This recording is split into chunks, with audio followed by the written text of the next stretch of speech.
Situated in the northern part of the island of Singapore, the village of Chong Pang lies outside the main gates of the naval base, where most of the villagers earn their living. They work as cook and wash armors, grocers and grass cutters, as hairdressers and ditch diggers, gardeners and hairdressers. They work diligently for 6 days of the week, and on the 7th day, they go to the Sunday market to purchase their provisions for the coming week. The upper part of the market deals with clothes, fabrics, toys, haberdashery and hardware.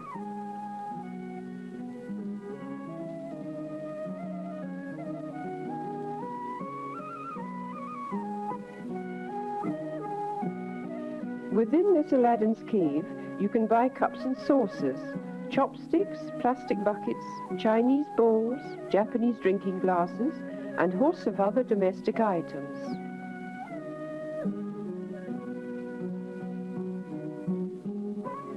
Malay girls rummage amongst the clothes looking for a bargain. They are watched by a Chinese girl wearing a samfu.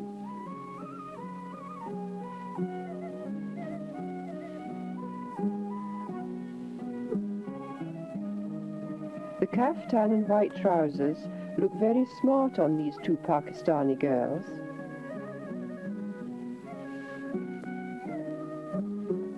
A Sikh family stops at the toy stall to give the children a Sunday treat.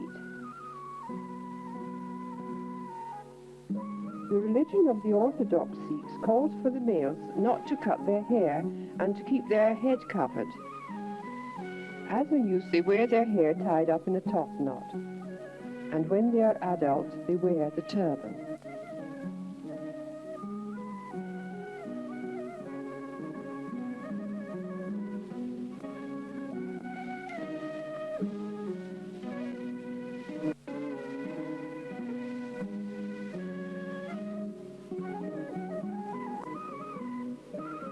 As the Sikh family move on, there's a young girl here shows a very uncharacteristic touch of impatience.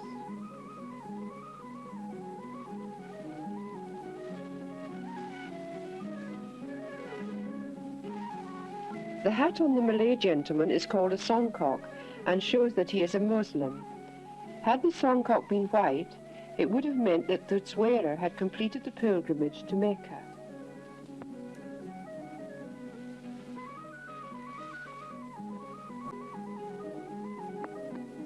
Here is another Sikh lad with his hair in a top knot.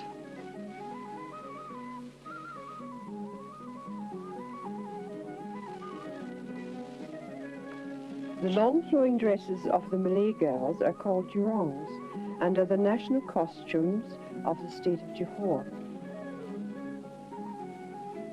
It consists of a smock-like top and a waist to ankle sarong underneath. This blue jurong is a good example.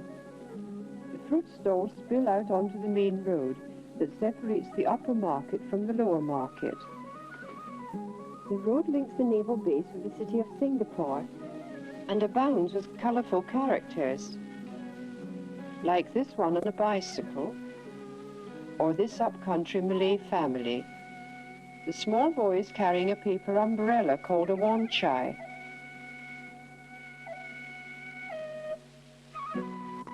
Like little girls all over the world, this Chinese girl is looking after her younger brother. Another Chinese girl tries her luck at selling a chicken.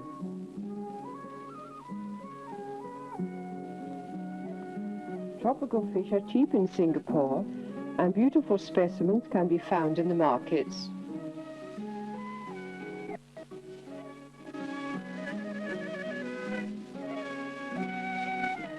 Now I wonder, it's difficult to make a choice. The medicine seller pauses in his leisurely stroll to observe the European lady feeling the cloth. He clicks his tongue sadly as he walks away. Even a poor medicine seller knows that the only way to examine cloth is to smell it. The flat rattan trays contain fish pieces drying in the sun.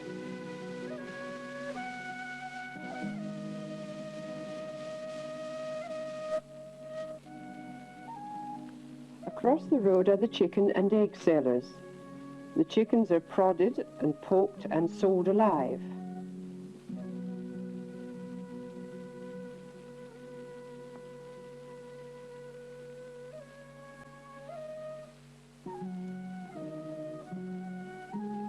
A Malay girl passes with her lovely baby.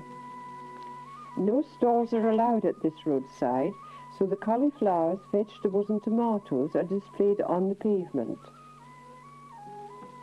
The rattan hat is called a chokmo and serves as both as a sunshade and an umbrella. It does not sit directly on the head, but on a cane ring which allows the air to circulate and it keeps the head cool.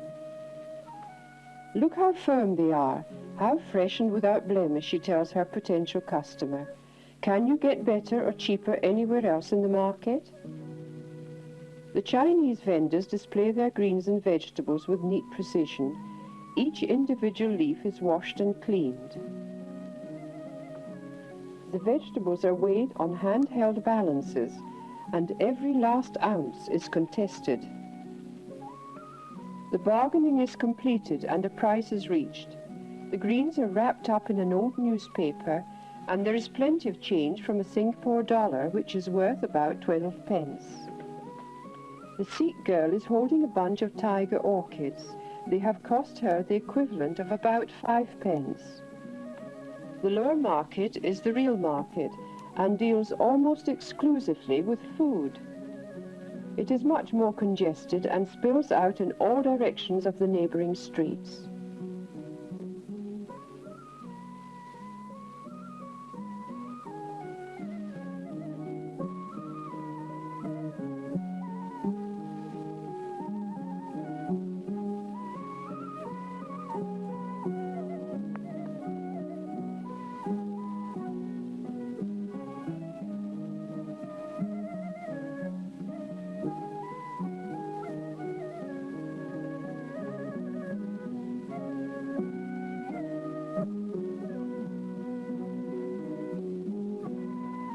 At first we thought the orange juice was an oriental spelling mistake, but on second thoughts it is probably a drink of lemons and oranges mixed.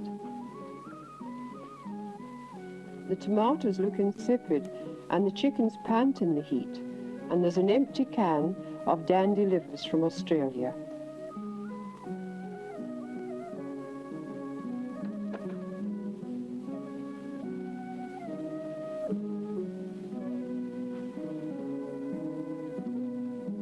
The fresh fish section of the market is mostly undercover in the cool shade. The Cantonese lady ponders on the choice of golden bream or a tasty dish of young squid. Not so clean in this part of the market.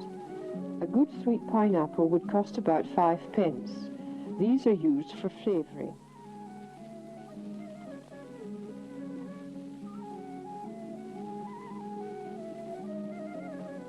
Being a rice-eating country, it is always surprising to find potatoes in Singapore. Nothing better than a nice old chat to start off the day.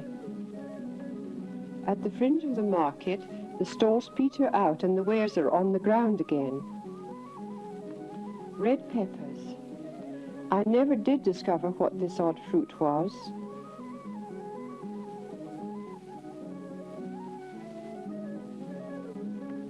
It is hot in the sun, but the customers keep drifting down looking for a good bargain. A bowl of soup from the meat sellers is very cheap.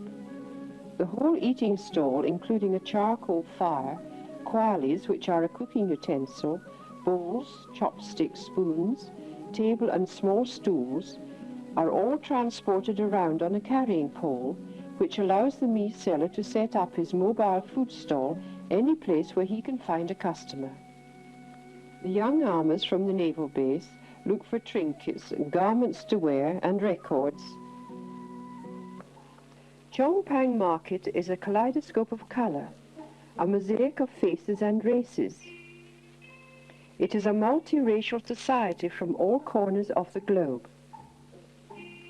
In the marketplace, they direct their energies into the highly competitive business of feeding and clothing their families. Here, their origins are forgotten. Only when the market ends and they drift back to their own homes and to their own beliefs do they become racial again. This makes them different from their neighbors, so they keep themselves to themselves and live in a fragile harmony that is easily shattered. But once a week they will meet and talk, bargain and communicate again within the confines of the Chong Pang Sunday market.